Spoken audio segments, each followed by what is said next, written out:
another episode of eBay the Right Way. This is episode number 45. Today's date is January 26th, 2022, and I'm chatting with Jeff Fulser in Wisconsin. He is a regular on the Facebook group, and as he says, he is definitely a lurker, but every now and then he pops up and answers complex questions, and he is a real asset to the group. The only announcement I have is actually about the Facebook group. Finally, we changed the name from Stay-at-Home Mom Selling on eBay to eBay the Right Way. Facebook has only recently made it possible to change the name of an established group.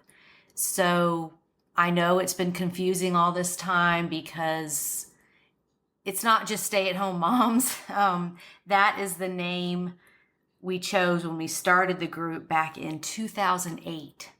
So now there's no more confusion. It's eBay the Right Way on Facebook. Okay, now let's get into the chat with Jeff.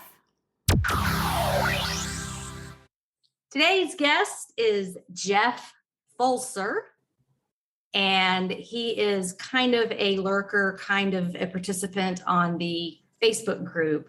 One thing I love about Jeff is that he's always giving people information on how to do things correctly. So, yep. How are you this morning? I am doing just fine. As I'm sitting here looking out my window and it's just starting to snow, it should be an exciting day. And you're located where? So I'm in Wisconsin. I'm in a suburb of Milwaukee, just on the southeastern corner of Wisconsin. I've lived here many years. And that's a common sight for you. Yes. Snow. Mm-hmm. Yes. Snow. Well, not this year so much. We barely have gotten snow this year, but I like snow. I'm hoping for more snow. My wife is like, I don't want the snow. So it's a love-hate relationship. I don't know if you've watched the news, but we are getting ready for our once a year snowpocalypse down here in Atlanta, where everyone goes crazy and buys up all the groceries. And, we may get a foot, we may get 3 inches of ice, we may get nothing. It's always For me, it has to be 12 to 14 inches before I'm not traveling out. It's just old hat here in Wisconsin. And you work at home? I work for a financial services firm here in Milwaukee. We are a global company. I do hybrid work at this particular moment where we spend a couple of days in the office and a couple of days at home. Right now, we're kind of on a little bit of break because of the rise in Omicron, where most of us are working from home. But I'd have to say that most of my team, or almost all of my team, and all of the other teams come in sort of, like I said, on a hybrid manner. So I spend a lot of time at home. I spend half my time at work, but it's easy enough to be able to do both for what I do. So. And did that change in 2020, or have you always been quasi work at home? Well, we used to be 100% in person. When COVID hit, literally my company overnight, my bosses called all of us and said, "Hey, you're working from home now." We were all told to keep bringing our laptops home on a consistent basis prior to that. But the boss called and said, "Hey, sorry, you're just not coming back into the office." So we all literally went remote. In my company, I mean, we have 5,000 employees spread across the world. So trying to get 5,000 employees all working online all at the same time and not have things crash, it was difficult. But I mean, I think within like 3 or 4 weeks, we had it stable and able to do all of the same things that we normally do, which is how we kind of work for quite some time now. Well, I think that's one of the positives from 2020 is a lot of companies have gone to all work at home or quasi work at home, and it's worked out well for a lot of people who don't have to go into the office every day. Yep. And I know that there are people in my organization that are are less happy about still going back into work, where they're like, well, we've proved that we can do everything at home and don't want to go back into work. So there may be some people that leave because they do want to work 100% remote, but that's the nice thing about choice is you can do what you want and you can decide where you want to work. And I don't fault anybody for feeling that way. That's how they've gotten comfortable. 100% okay with that. Yeah. And when I reached out to you to come on the podcast, I have a little script about Zoom, like, and you're like, yeah, I use it every day. It's good. And all the time. But that's another positive thing is so many people are on Zoom now. I remember starting when it was first launched because I was using Skype, which was just super crappy. Yep. You couldn't record your session unless you had all these add-ons and third-party services. And, Zoom just continues to evolve and it's fun and people love it. And so some of the guests on my podcast have never used it before. So I got to be their inaugural Zoom call, but everybody knows how to use it now, or most people, and it's just fun. Yeah, we do a combination of Microsoft Teams and Zoom. Mm-hmm. I'd have to say we do more Microsoft Team because it allows us to collaborate a little bit better. But Zoom still is used quite frequently for different meetings with different parts of the organization. Both of them work. Yeah, it's fun. So, okay, let's get on to the eBay stuff. Yes. Yes, we're on a schedule. It's snowing. We've got to get through this. Oh no, it's going to be snowing all day, so I'm good. I'm just going to sit here and watch it snow. That's my plan for tomorrow when it's supposed to hit us here. Is like, I got all this stuff to do inside. Please, as long as the power doesn't go out, please do not let the power go out because that part sucks. You can't really do anything. Yep. So what got you into eBay? You really have to go back quite a ways, and I'm going to date myself quite a bit. I've been on eBay since when Miley Cyrus used to tour, like actual Miley Cyrus from the Disney Channel. Before she went nuts, yeah. Well, so the thing is the thing that actually started me on eBay was, I heard about people selling concert tickets for her. And there was a bunch of, after this happened, so couple of months after this happened, there was a bunch of anger and angst about resellers on eBay, which unfortunately I was exactly that at that particular moment. But we my wife and I, we decided to try it and see what would work out. And, so I was online to buy a ticket for the Miley Cyrus concert in Washington, D.C., managed to get fourth row floor tickets for literally cost, right? So maybe $200, and ended up putting them on eBay and selling them for just around $2,400. Nice. Now, again, some may say that's scalping and say, Jeff, you're a horrible person. That paid my house loan for, 4 months. I don't want to say that it wasn't a bad thing, but I don't want to say it was a good thing. But that's actually what started me is doing Miley Cyrus. And I sold off and on for quite some time after that until my kids were a little bit older. But it was more an on again, off again. It wasn't something that I was actively participating in eBay. But that's really what started me. Well, and everybody has stuff like that. Yep. Miley Cyrus tickets are not a life-saving device. Nope. It's not, you're not withholding anything from anybody. It's their choice to go on eBay and pay that price. If they, are going to do this for their teenage daughter who wants to go, or preteen, that's their decision. Just like football tickets or sports events tickets or anything else. It's the buyer's choice. Yep. And I followed up with the parents after the concert, and they sent their 2 teenage daughters, and they said this was like one of the best things they've ever done for them. So to them, the expense of doing something like that that wasn't part of their equation. They just knew they wanted to do this for their daughters. Honestly, my tickets were some of the cheapest because I'm like, I don't know if I could sell it for this much. I'm a brand new seller. I had all of those questions in my mind.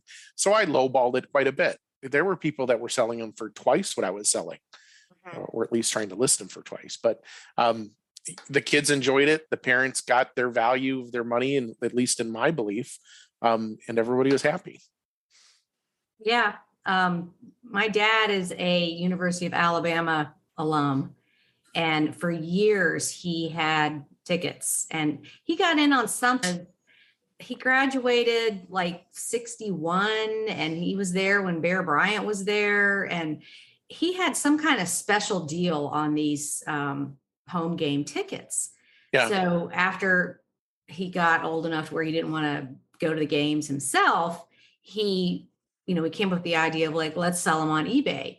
And he was only selling one game a year, like the game that they thought would go for the most money, like LSU is a big rival and that kind of stuff. So we did that for a few years, and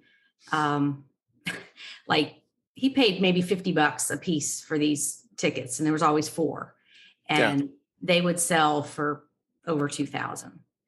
And then one year they didn't sell for as much, and he was like, well, what did you do wrong? What happened? And it's like, it's just the market. And he just didn't understand that could happen. So then I found out he was selling all of the tickets for the whole home game, pack to this guy at church who was an Alabama fan, but he was selling them for face value. And I'm like, yeah, this guy is reselling these. He's not going to all these games. That is gold. And, he's either selling them on Craigslist, or he has a network, or he's doing something. And I just could not talk my dad into letting me sell all of them online as a moneymaker, because he was just like, yeah, Jim's a good guy, and he's been doing this for so long, and I don't want to rock the boat. And I'm like, well, you're being taken advantage of. That's all I can tell you. But again, that's his choice. It all comes back to choice. That's what he wants to do. He thinks he's helping out his friend, which he probably was. Maybe the friend was using half the tickets and selling them, but it's really honestly up to him. They're his tickets. When we got those tickets to the Miley Cyrus concert, they technically were mine to do with what I will. I could have driven out to DC and gone to the show, and my kids probably would have loved me forever, but not for that much money. And, I didn't want to do a 20-hour drive to see Miley Cyrus. So yeah, I'm on board with that. She came here locally, and we went to see it locally, but I'm not going to drive 20 hours for it. I don't want to go to downtown Atlanta to see anything. It's just, I'm 30 miles from there, but it's just the hassle of it these days. It's just crazy. So then you obviously transitioned into other items. So we kind of we did a lot of shopping at Goodwill when we actually started doing it more consistently. It's when our girls started, we sent them to a private Lutheran school. Mm-hmm. So we used eBay to be able to pay for their schooling. So we started shopping at Goodwills. We started going to, different garage sales around the neighborhood, and, trying to get things to sell. And consistently, we were able to find things to sell at Goodwill. Enough things that we were selling probably 4 to 5 things a day for quite a long time. And it was a lot. I mean, I think some people think that you can get into eBay and, you're just going to put a little bit of time into it and make a ton of money. And to us, that really wasn't the vision. I mean, we were making good money, a lot more than making minimum wage at, Starbucks or McDonald's or whatever. But we made enough on a consistent basis to pay for both of my daughters, school education. To me, that was a good trade-off. It was our time spent outside of our normal work hours, shopping for the items, listing the items, packaging and shipping and dealing with all of that different stuff. We spent a good deal of time doing it, but Goodwill was our bread and butter for quite some time. I think back to the different things that we've gotten at Goodwill. One time I walked to a Goodwill, and they always have those plush bins where all of the plushies are. Yes, literally, in fact, I was cleaning a Squishmallow this morning. Oh, before yes, our those are call. those. I found a good one yesterday, and yes, you better believe I know about those plush Yeah, pins. my daughter got one of those plush mellows at an anime convention out in Phoenix. I'm like, I wonder how much that sells for. And Right. it's horrible to think that, but that's true. But they had a whole 2 bins full of Cabbage Patch Kids, like brand new Cabbage Patch Kids. And I talked to one of the employees. They knew me by name. And I'm like, what's with all the Cabbage Patch Kids? And they're like, oh, we had somebody donate them all. We didn't have the space. We took them all out of the boxes and put them in the plush bin. And I'm like, you had all of the boxes? These were like in boxes, and you just didn't like put them on the shelf. And they're like, hey, we just didn't have the space. I'm like, no. So we bought literally every one of their Cabbage Patch Kids, and just were selling them hand and foot, and selling them to Japan, of all places, which was kind of our first introduction to, international sales. Because I was talking, I don't know, we were talking about Kathy earlier. A good friend of mine told me, you need to sell those international. I'm like, what? Why? And she's like, oh, you go look for the sales and you see where they're selling, and they're selling internationally. And I'm like, oh, okay. So literally got me into understanding and dealing with, be comfortable with international sales. I would have to say that 3/4 of the Cabbage Patch Kids that we bought went to Japan. That's where the collectors were at the time. Mm-hmm. Yeah, that's not uncommon for plush and dolls. The hidden Mickeys that Yep. were such a big thing, I don't know, like 10 years ago. Yep. We sold those too. 10-ish. Yeah. And those were just so hot. Over $1,000 for some of them. Yep. And again, the ones that, so I think we sold like 4 of them over time, which is really funny because my daughter was a big Duffy fan. Mm-hmm. And whenever we'd buy these, she'd be like, oh, is that for me? Sorry, honey. These are for selling. Not this time. They went to Japan. Well, back to the Cabbage Patch Kids donation to the Goodwill. Yep. I was in Goodwill yesterday and I saw all this Old Navy stuff, new with tags, Christmas t-shirts, and it was mostly holiday stuff. And I asked the employee that was putting things out, I was like, what is all this? How did Old Navy donate this? And she's like, yeah, at the end of the year, a lot of retail stores will donate their leftover holiday stock so they can get that tax write-off just like a regular individual. And she even said that normally they have 350 cars through the donation drop-off on a regular day. Between December 26th and early February, it's 1,000. Oh, wow. Like just prime time to go look at Goodwill, because you might find retail stuff that's become a thing now. They just, instead of trashing it, they just donate it. Yep. We had the same experience with one of the Goodwills that we went to. We were there and there was a whole section hanging up of clothes from Target.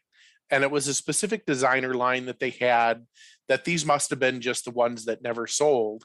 Of course, I did, immediately pull up my eBay app and I'm like, well, there's, 50 pieces of clothing here that are brand new with tags, and they're rather fashionable. I mean, I'm not really into fashion or design or anything like that, but they look nice. So we looked them up, and sure enough, it was, they were selling for a really, really good price. So it, just like the Cabbage Patch, literally grab them all and throw them in the cart. And then, sometimes you get funny looks depending on the Goodwill that you're in, funny looks from the cashiers. They're like, well, these are all different sizes. Yeah. It's because there's different size people buying them from me. So, and our cashiers know there's so many resellers. They know what's going on. They don't care. It's just their job to ring you up. So nobody cares. It's making money for the whole system, for Goodwill, for the post office, for eBay, for the individual sellers, and I love finding multiples of things like that, where you can just create one listing and you can either do multi-quantity of, pick your size, pick your color, and you just let it sell out. You don't have to photograph all these different items. Yep. In our area, there is an actual Goodwill Education Center that they took over. This publishing company went out of they went out of. I don't want to say they went out of business. They sold it and then they moved to a different facility. But they had this giant campus that they weren't going to be doing anything with. So they actually ended up donating it to Goodwill. So it's this giant education center to help individuals with education about jobs and employment and all the different things. It's actually kind of cool. And I look at it and I say, okay, yeah, so I am buying things that maybe some other people might want to get, but I'm supporting that education unit that Goodwill literally built up here in my neighborhood, and providing for a lot of people a lot of different things. So yeah, we have some of those with a computer or employment center inside the Goodwill store. So it's like half of the store, and it's computer training, teaching them computer skills and resume stuff and how to find a job online these days and all of that. So I don't want to get into the whole Goodwill discussion. There's a lot of haters out there, but for what's available to me, I feel like I'm keeping things out of the landfill at least. Yep. And I have figured out a way to make money. And a lot of people that do this, through my coaching days, I've helped people get off public assistance and start this home business that they can do forever. Yep. Because it is, as long as you have money to buy inventory or you can figure out a way to get it free, you can do this. Yep. So. And our eBay sales have pretty much, I talked earlier about the help that it did for putting our girls through school, but it also helped with our monthly budget, being able to afford to have food and, running our household and all of that kind of stuff. It was 100% a part of our monthly budget is doing these eBay sales. And, at this point we do it a lot less. We do other platforms and such like that to some extent, but it's not something that we're requiring. It's for us, it's more about having a little bit of extra spending money or, starting to pay off some of the student loans for my daughter's college education. So it's not so much of a need for us anymore. More it's something that we know that we can do easily and just kind of walk through it. Now, your wife, she does this with you. Yes. And does she work full time or part time? She works for Williams-Sonoma in their call center. Okay. And she recently, she did work retail, like at a Kohl's locally here for quite some time. When COVID hit, she stopped doing that. And we went totally electronic for her. She actually did English as a second language training for kids in China. But then China started changing their rules, and she pretty much lost that income. So she started at Williams-Sonoma as a seasonal worker and just was hired on as a permanent worker, and will be starting her new role. She's in international support, supporting people in Canada and UK and Australia. So, it's a way for her to be able to do it. She does have immune issues, so it's a way for her to have a really, really good income, but doing it all remotely and on the computer here at home. Aren't you near the Kohl's headquarters? Kohl's is just north of us, about an hour north of us. Yes. Okay. Yeah, I thought they were in Wisconsin. So. Yeah, they have a big data center here too that supports all of their stores and such.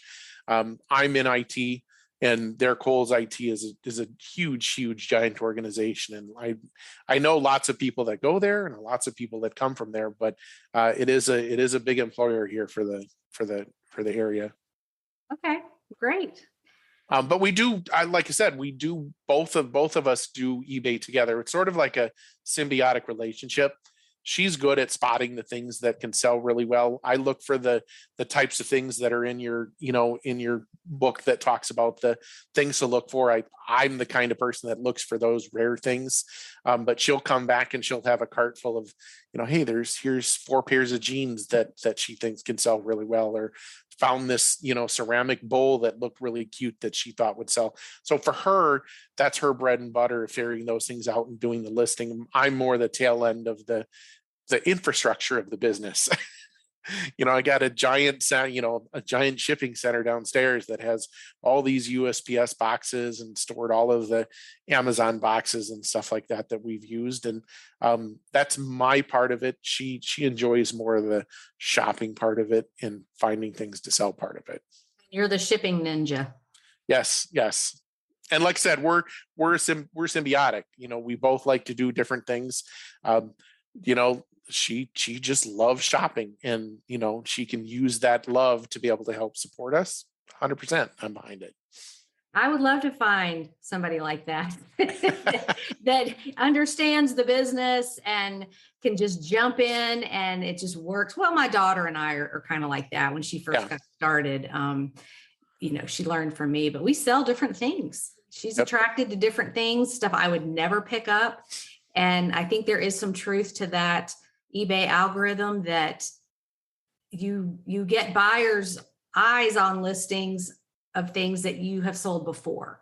So if you're good at selling, fishing lures or, hair products or whatever it is, you get ranked higher in the search results, because some things that I have, they sit, and then I'll just give them to her. I'm like, this isn't selling, and she'll sell them in like a week.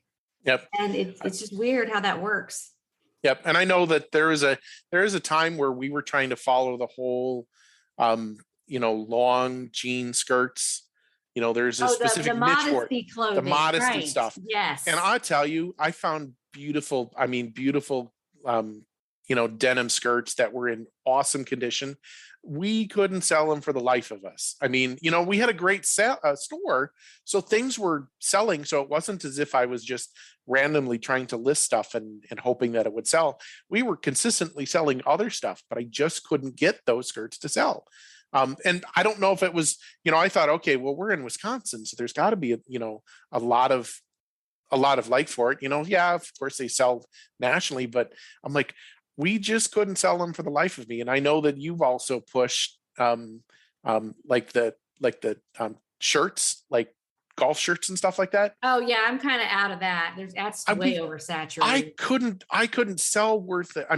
Darn. And I had, Whistling Straits is right up by us, and there's literally a store 5 minutes away from me that sells old Whistling Straits merchandise. I could literally walk in and buy tons of stuff off the shelf. I don't even want to go in there because it just didn't really sell for us. Yeah. And it didn't hurt that my store is called Atlanta Golf Shop. So. Yeah, probably. It probably was part of it. I started with that product because there were so many in the thrift stores, brand new with tags. And I felt like these guys are going to these golf tournaments and they're getting a goodie bag with a shirt in it and it doesn't fit. So they just donate it, or maybe because all of them had specific tournaments or courses on them. So that was just a product I identified early on that would sell well. And then I got away from that after a while, but I just never changed the name of my store. So the funny thing is exactly what you said. Many years ago, we used to have an annual golf outing with my IT company, and we'd have people donate stuff, and the golf course would donate stuff. And, at the end, there'd be like this medium, golf shirt from the place that we were holding it for, and nobody really wanted it. And so it was left in the pile at the end. And I'm like, I'll just take it. And exactly what you did. I would try to sell it, but it was just leftover, and somebody would grab it, and it may end up at Goodwill, or it may end up with a friend or whatever. But literally exactly what you were saying was what was happening. Coca-Cola is here in Atlanta, Delta, all these big companies that would have tournaments. So their leftover shirts would be donated. And I did sell a lot of Coca-Cola shirts. That's a popular one. McDonald's, they're not headquartered here, but there was a lot of that too. So I thought, guys like wearing these shirts with interesting, popular logos. Yep. That was my mindset. But now it's like anything goes. Yep. Yesterday, I walked out of there with a giant Squishmallow and a brass door plaque that's like mid-century modern, and a Busilla needlework kit, and some vintage Lands nightgowns. somebody must have died because there were about 6 of them, all Yeah. the same size that had the same date, but they were those vintage flannel Lands nightgowns. So I picked up all of those. It was just this strangest combination of items. Sold those too. Sold those same exact. I mean, there are certain things that, like you just said, they're easy to sell. They're prevalent in enough of a quantity that if you kind of have an understanding of the different things that sell well, that it's actually not terribly difficult to do. And pajamas are usually priced pretty low. Like they're not going to put $8 on pajamas. $2.99. Right. Yeah. And you know what I found 2 weeks ago? I found some University of Georgia women's pajamas, like with the top and the shorts. And, you know, I had them listed like before the Orange Bowl, which was on New Year's Eve. And then they won the national championship. So guess what? The price went up on those. Oh, yeah. Oh, yeah. It's the way to do it. Yeah.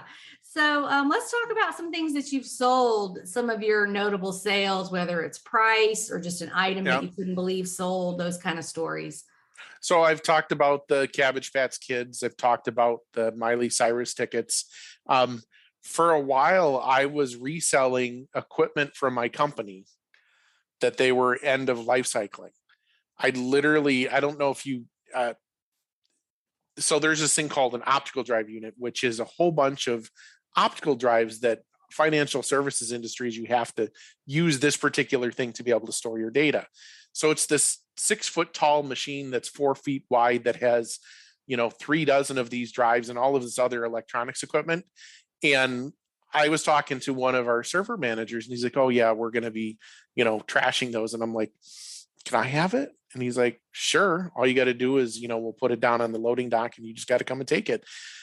I literally parted that thing out, selling each of the individual drives and the electronic components to international sellers all over the board. A lot of them went to Russia. Literally every single component that I could think of that I got out, that I could get out of that equipment, and then further other equipment, I would take server racks or servers or any number of different things. Sometimes I sold them on eBay. I actually sold some on Facebook Marketplace for a while. But literally would take those things and pull them apart and just sell the individual pieces. I know there's lots of sellers that will take apart like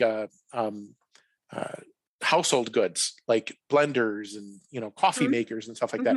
I've done that too, where you buy a coffee maker for $5.99 and you sell the cover for $15. And I've just made my money, and then all the rest of the stuff is golden. But that actually took me quite a while to do all of those sales. But again, it was something that I knew it was comfortable to me as a person in IT to be able to do something like that. So maybe if you want to look at it as a sort of like a niche market for me, just because I knew what it is and knew what to do. And, there are people like, you're selling it to Russia. And I'm like, no, I actually did the research to make sure that the equipment that I was selling could go to these, the different states and the different organizations across the world. And, I talked to the people that were buying them and they're like, yeah, we're just buying spares for our equipment so that when stuff goes wrong, we have spares. And these, these things that I was selling for $250 were $4,000 brand new.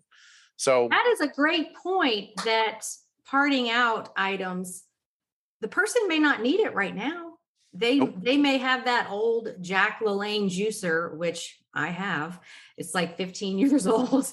And, the strainer basket isn't going to last forever. And, most of the parts are pretty durable, but, maybe it's people buying it to have one on hand so that when something does go wrong, they don't have to have a meltdown and have this crazy scramble to find that part. They're just having it on hand. That's a smart idea. Yeah, we bought this giant box of Ninja stuff. It was like 4 different Ninja devices all in this one box. They were used, and that's fine. And my wife looked at me and she's like, well, we don't really need blenders. And I'm like, no, this is the kind of thing where I'm not looking to buy it to, supplement the things that we use in the kitchen. I'm buying it because those glass bowls and the blender pieces and all the other kind of stuff. I think we sold like half of them. I mean, made my money back quite some time ago. We still have some sitting in the basement that didn't really sell, and I'll probably redonate those depending on what I actually have. I haven't looked at it in a while, but we parted out stuff for quite some time too. It's to me, it's more about, what do I want to do? For like, earlier I said I tried to do the shirts. Well, we had a whole crap ton of shirts that just weren't selling. So we would end up, bulking them together and selling them for a small amount just to get rid of them. Mm-hmm. Great, fine and dandy, and we were able to get them out of our store that way. But parting these things out, it was really easy to do because here's your model number, here's your part. All you have to do, put a listing up, and boom, it sells.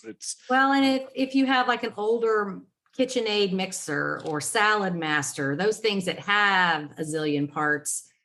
I know I'm guilty of this. I'll try to find that part before I'm going to go buy a whole new one.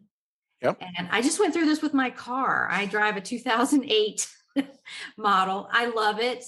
It works great. It hardly has any miles on it for a car that age, but the key fob just completely disintegrated, like on the inside. And it's like, no more. And I'm trying to like replace that. And everything out there is like the dealer and these companies that will reprogram a fob for you. It's so expensive because it's an older model car. It's like $400, and I'm not paying that. That's a principal thing. I'm just not paying that. But that just goes to show you that these older model things, not everybody just rushes out and buys a new one. Maybe it's sentimental. Maybe it was their mom's KitchenAid mixer and they don't want to get rid of it. It reminds them of her, and all these things like that. The cordless phones that people still use. Like, I didn't even know people still had house phones, but all these older things that have multiple parts, they're just going to keep getting older, and those parts are just going to keep getting more valuable. Yep. So we've sold quite a bit of those. We still have some, but for a while one of the things we were concentrating on was big and tall shirts for men. That was one of the first places we would go and take a look for, 3, 4, 5X shirts. Because we understood the market. We understood that there's gentlemen out there that, need the bigger clothing that might not be necessarily comfortable going out in the store to be able to do the shopping. You find a nice shirt that's literally brand new with tags or even has tags. And those we would sell like there's no tomorrow. We did the same thing for women's clothing, but I think our men's clothing was a lot more popular. But it was one of those things where it was an easy find. You walk into Goodwill and you look at all the clothes and you go to the end where all of the mixed in stuff is. And there'd be generally any time that we would go to Goodwill, there'd be 2 or 3 different shirts that were easy. Just put them right in the cart. And 2-3 weeks later, they'd be sold. I still do well with LL Bean, Eddie Bauer, Lands' End, men's XL or 2XL long. That's kind of a rare thing. My son is, he's 25. He is 6'2". I am 5'2". We don't know where this height came from. It didn't come from his father because he's not super tall. But anyway, as a teenager, all his shirts were too short. Like I couldn't find XL tall anywhere. I think Old Navy would have them randomly, but they were very hard to find. So it's like I had that struggle myself, and I know that it's odd to find those bigger sizes that are also long. But the vintage Eddie Bauer and LL Bean and Lands' End, they're still floating around out there, and those are high quality, durable. They last forever. Yep. And when I'm going and doing that particular type of shopping, I would find the 2XLTs and I'm like, oh, this one's for me. Right. I'm going to sell that one because, hey, exactly what you just said. It's so hard to find the tall stuff. They don't carry the larger tall stuff in like Kohl's and Target and stuff like that. So you either got to shop online where you can't really see it or find it somewhere else. And Goodwill was, there were things that I was buying for myself, but they were sitting right alongside the other sizes that really fit well for other people and sold well. Yeah. So as far as dollar amounts, what sales have you had that were top of the charts on dollar amount? I mean, the Miley Cyrus tickets, I mean, that was way top. We don't necessarily try to go for the large ticket items. We look for the bread and butter items that are going to just consistently be good sellers for us. We've had those occasions here and there, though, that Target clothing. We sold that for like top dollar. Some of the actual skirts and stuff that we got, we were easily selling for upwards of $100. Now that's not the current that wasn't the retail value. They were just at that price point because people really liked them. And I'm guessing they were just hard to find because they were going out of the Target stores and people just wanted to have them. We'd see pictures of people, Hollywood pictures were literally, you'd see people wearing these skirts and stuff like that. And we're like, well, that's why, we can get the good price for these particular skirts, because somebody sees, this actress wearing it and they're like, oh my God, I have that. And here it is. I'm sitting here on eBay with the particular skirt that they need. So they're going to buy it. Is that the Missoni line that came out? Yes. Okay, it was the zigzaggy stuff. Yep. Right. Yep. Did you? And that was, go ahead. You didn't intentionally go to Target and buy it up. You found it at Goodwill. It was donated. Yep. That's amazing. Yeah. Yep. So, I mean, so for us, it's not about, I love to read the different posts on your group about the $100 sales and stuff like that. We don't do enough of the selling right now to really have those types of sales. We don't, we go shopping occasionally at this point, or we'll do retail, buy stuff online. My wife has keeps buying these particular pants from a number of different, boutique vendors on Facebook. For like $5-6 a pair.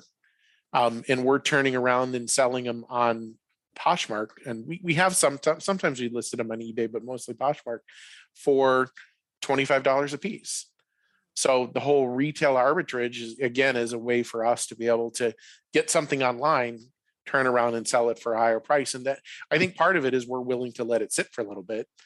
Whereas these sellers, they want to try to get new stock in, so they're going to try to get rid of their older stuff.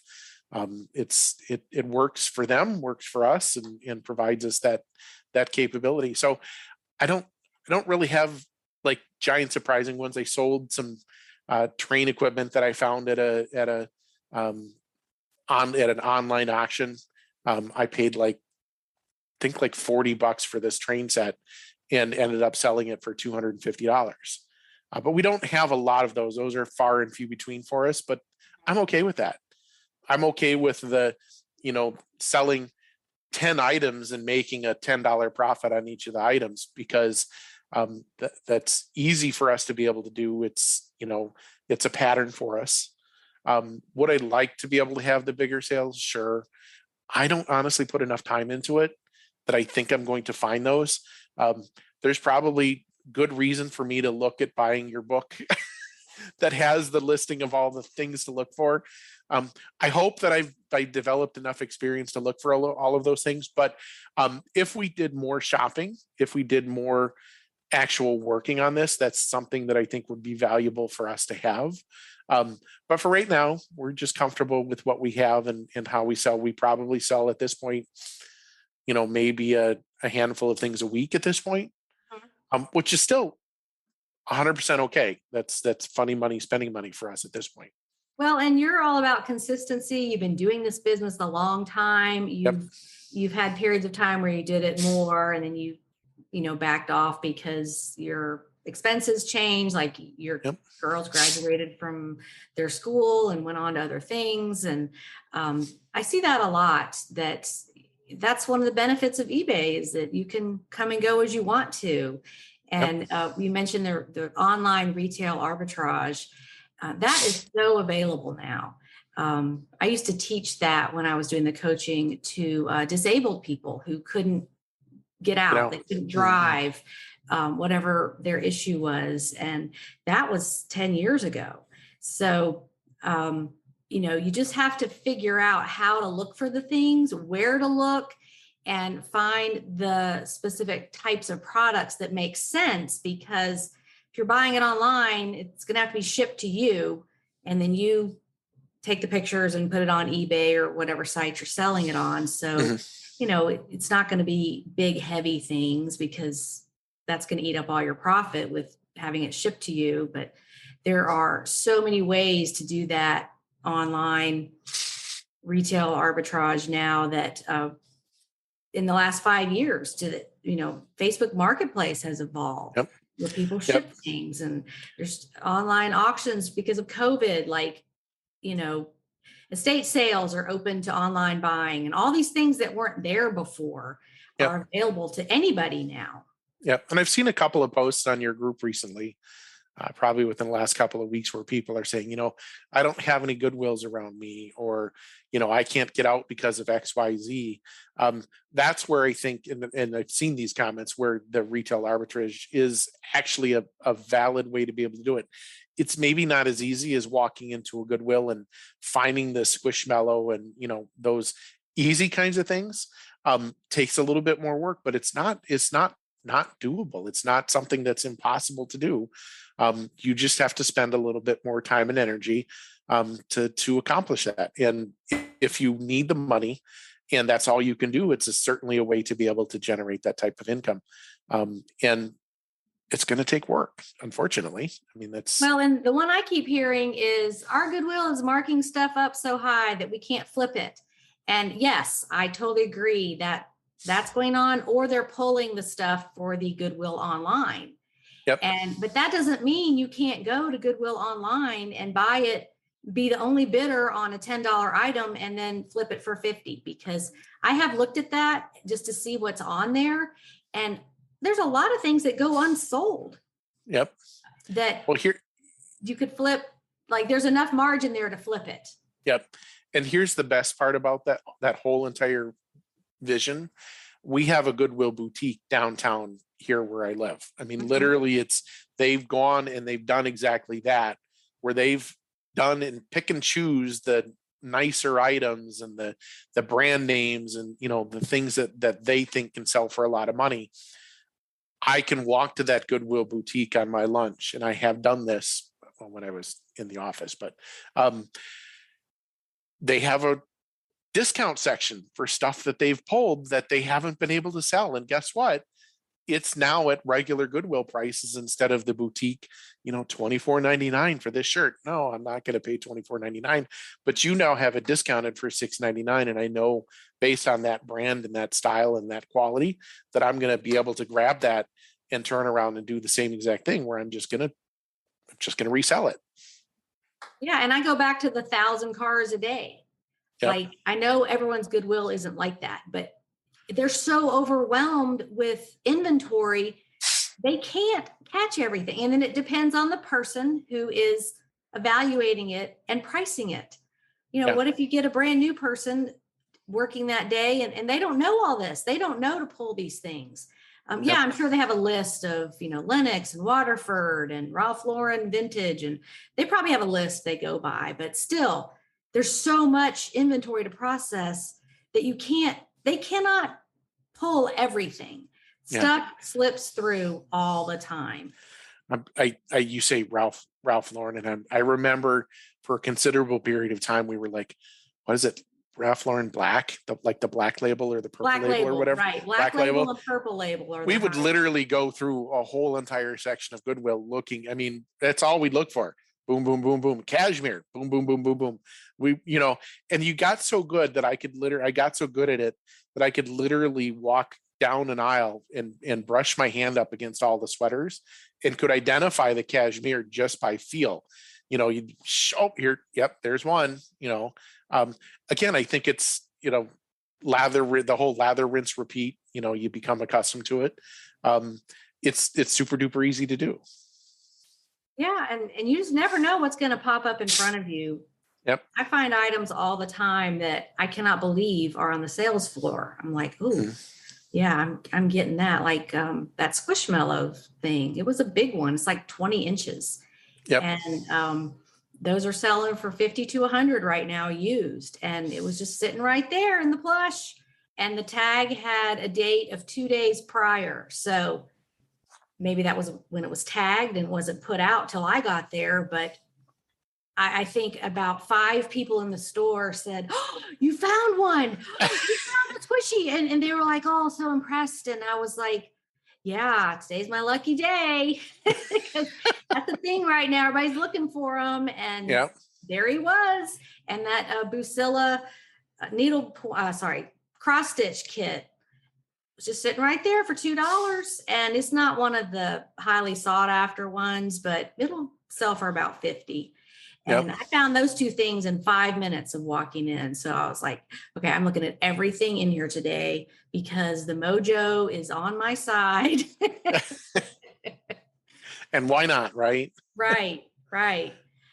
The last thing I ask my guests is, what kind of advice would you give to people just getting into eBay or who are struggling?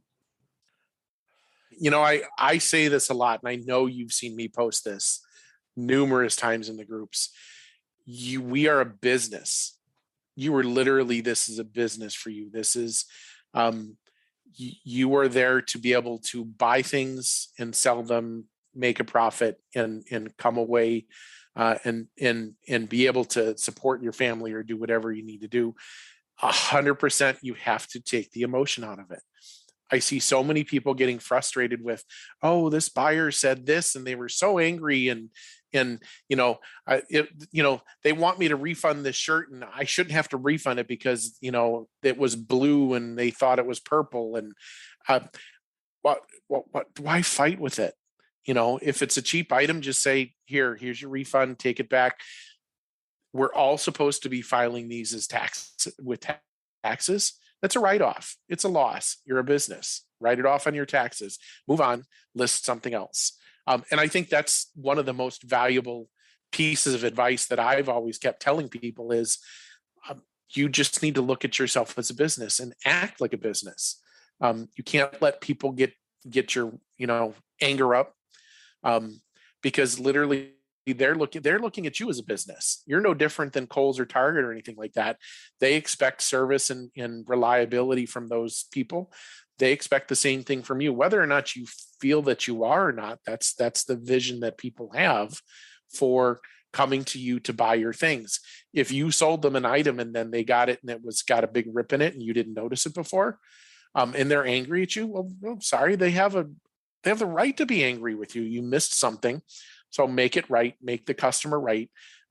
Sometimes you're going to have to swallow your pride and just say, you know what, you're right. Here's your refund. I'm going to put it on my spreadsheet for my, tax guy and say, here's another loss, and move on, and just move on. Spending all of the time and energy on it is self-defeating. And you could have listed 5 more items in the time that you've been involved in this confrontation or whatever. And I run into sellers who they're on a mission to teach people a lesson. Like, I'm not going to let them get away with this. And, I can't believe they did this to me. And you know what? That doesn't work in eBay or in life. People are who they are. That's their way of life, is claiming an INAD when it's not, so they can get free return shipping or whatever it is. And yeah, you can block them, but they can also open umpteen new accounts and keep doing it. You will never, ever be able to change people's behavior like that. So you just deal with them, get them out of your face, and move on to the 98% of buyers who are completely delightful and very appreciative. Yeah. And I have to say, we have sold thousands of items. I mean, I don't know what the quantity is, thousands of items. And the percentage of people that we've had to deal with from a negative standpoint is such an infinitesimally small portion of it that I realize that it's just not in my best interest to fight with them. If I feel that they're doing something wrong, I will report them to eBay. I don't know if that does any good.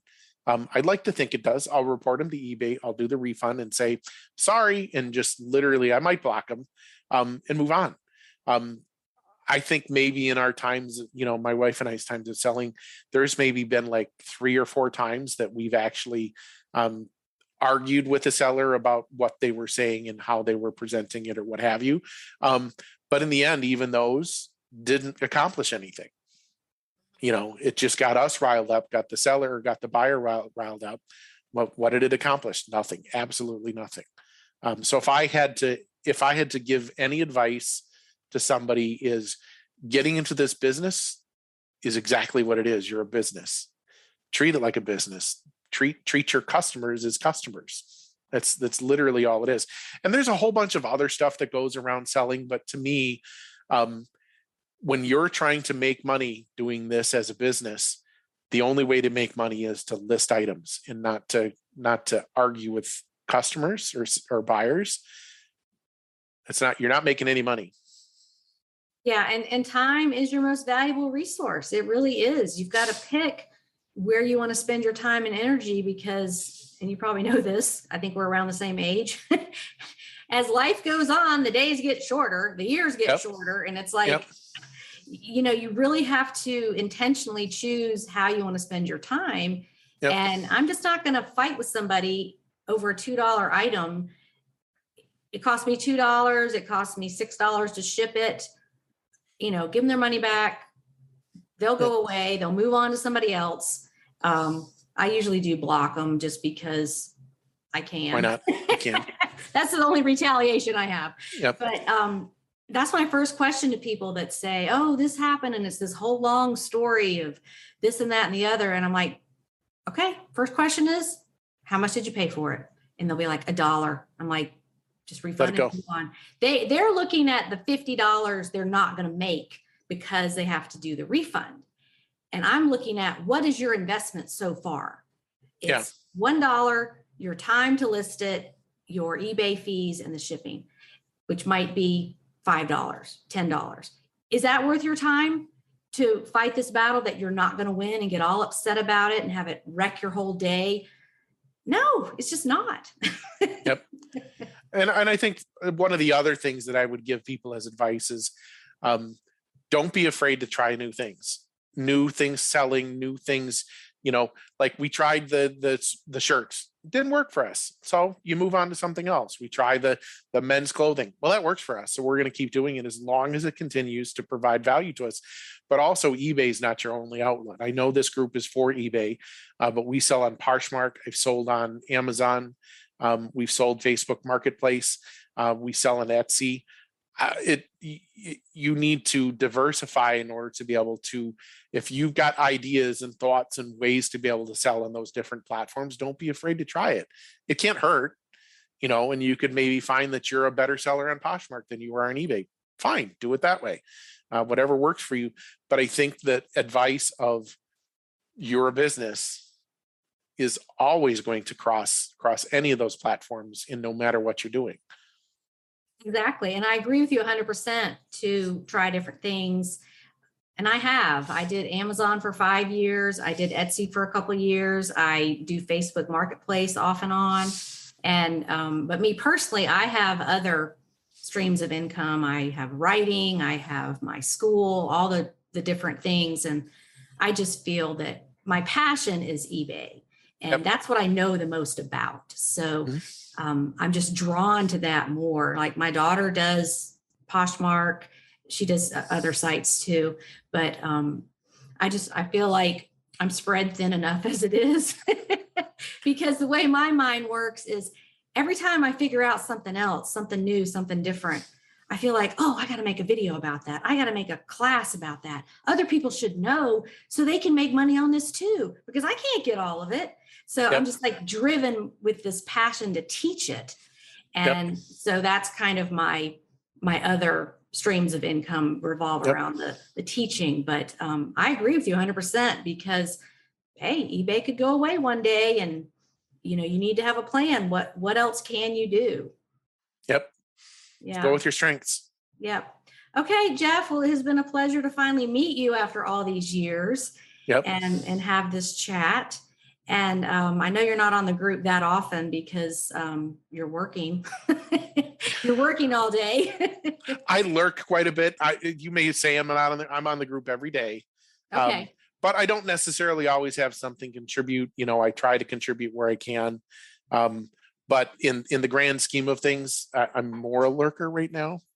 But that doesn't mean I'm not going to put my opinion out there. Well, I do appreciate how you pop up and advise people when they're, they have a conundrum about shipping, or, you'll Yep. just pop up and give a nice explanation that's very clear, and it's very helpful. So I do appreciate that. I'm a business. I like helping other people do their business. You're a business. I'm a business. That's going to be your tagline for this podcast. That Jeff sounds in good to me. Wisconsin, be a business. Just be business. That's exactly what it is. That's what we're telling people to do, and That's just right. just do it and be good at it. That's right. Just do it and be good. That could be another tagline. You're just full of good sayings. Yeah, sounds good to me. Okay. Well, in that case, we will see you on the group. And thanks again for spending this time with me. Thanks. Bye. Okay. Bye. Okay, that's it. That's all she wrote. Another successful seller chatting about eBay. Thanks to all you listeners for tuning in every week. I really appreciate you. And you can always contact me at any of the links below. Have a profitable, productive, and fun day on eBay. I will talk to you next week. Bye.